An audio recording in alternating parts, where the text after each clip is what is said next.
Hello guys, for today's video, magluto tawag paksiw. Meron ako ditong salmon head. Papaksiwin natin guys. Pero syempre, pag ako kasi ang nagpapaksiw, hindi mawawala yung talong. Mas masarap siya pag nilagyan siya ng talong. So, nag-add ako ng talong. Then, lagyan ko siya ng luya. At saka sili mahaba. Pero, hiniwa ko yung sili mahaba para naman medyo maanghang din yung paksiw natin. Diba?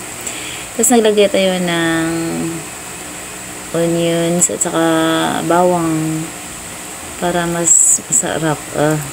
So, lagyan natin ng asin. Depende lang sa inyo kung gaano karaming asin yung ilagay nyo sa paksiw nyo dyan. O, kung sa Bisaya pa inununan. Tapos hindi ko nakalimutan yung bitsin.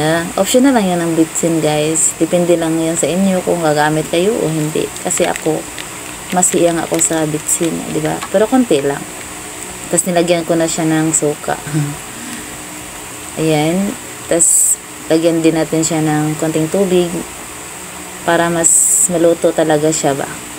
At hindi siya masyadong maasim.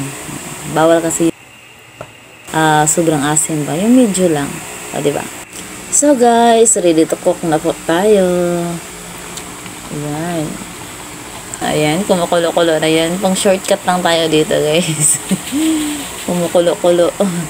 Hintayin na lang na maluto yan guys. Pero sa timpla na kayo na ang bahal, ang tumikim dyan kung ano timpla ang gusto nyong timpla.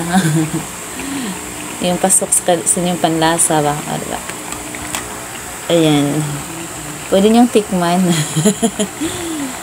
Ayan, medyo naluto na yan guys. Ayan, thank you so much for always watching my video. Maraming salamat sa inyo lahat. Bye everyone. Be safe and God bless us all. Kainan na. Bye.